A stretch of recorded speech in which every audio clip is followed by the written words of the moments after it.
Aláròyé máa wí o.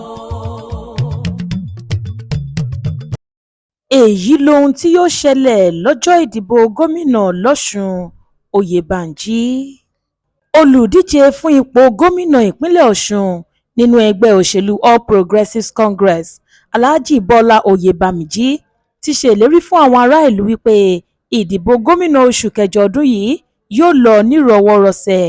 Ó ní gbogbo àwọn èèyàn ni wọ́n ti wà ní ìmúrasílẹ̀, bẹ́ẹ̀ ni wọ́n ti ṣetán láti lé ìjọba ẹgbẹ́ pdp tó wà níbẹ̀ báyìí kúrò kí wọ́n sì fi ìbò wọn gbé òun wọlé, ìyẹn lọ́jọ́ 15 oṣù kẹjọ ọdún yìí níbi ètò àdúrà pàtàkì kan tí àgbáríjọpọ̀ àwọn mùsùlùmí níjọba ìbílẹ̀ ìrèwọlé nípínlẹ̀ ọ̀ṣun, ìyẹn ìrèwọlé muslim community ṣe fún un lọ́jọ́ àìkú tó kọjá ni oyèbámíjí ti sọ pẹ̀lú ìdánilójú wípé kì yóò sí ìtàjẹ̀sílẹ̀ tàbí rògbòdìyàn kankan lásìkò ìdìbò ọ̀hún.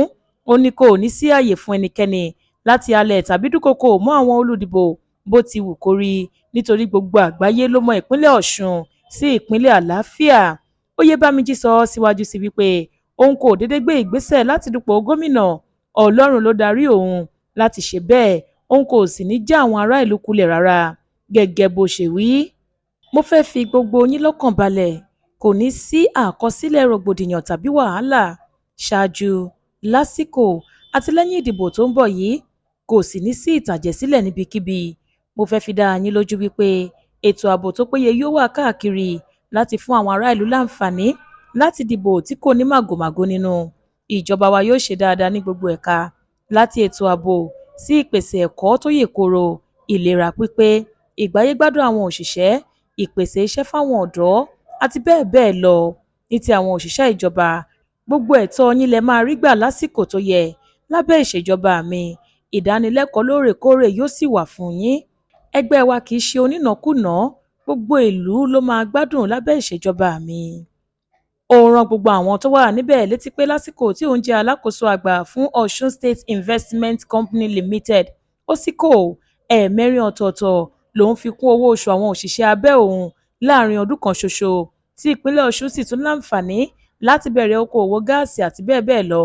Ṣáájú nínú wáàsí rẹ̀, Sheikh Abdulbasit Katibi Bello gbóṣùbà fún mínísítà ọ̀rọ̀ okòòwò lórí omi Adégbóyèga Oyètọ́lá fún bó ṣe gbọ́ ẹ̀bẹ̀ Akire tó wájà láti ṣàtìlẹ́yìn fún Bọ́lá Oyèbámíjí láti di gómìnà ìpínlẹ̀ Ọ̀ṣun. Sheikh Katibi Bello wá gbàdúrà pé kí Ọlọ́run fi ìrìn àjò náà rọ̀ Oyèbámíjí lọ́rùn, nítorí ẹni tó ti ṣe dáadáa sẹ́yìn fún gbogbo èèyàn láì fi ti ẹgbẹ́ òṣèlú, ẹ̀sìn tàbí ẹ̀yà ṣe ni. Alága àwọn mùsùlùmí ní ìrèwọlé Adémọ́lá Lásìsì rọ àwọn ọ̀dọ́ láti túyáyá jáde dìbò wọn fún Oyèbámíjí lọ́jọ́ ìdìbò, bẹ́ẹ̀ ló ké sí wọn láti fọhùn réré ọ̀rọ̀ náà káàkiri àwọn ìjọba ìbílẹ̀ tí wọ́n lè yàn sí.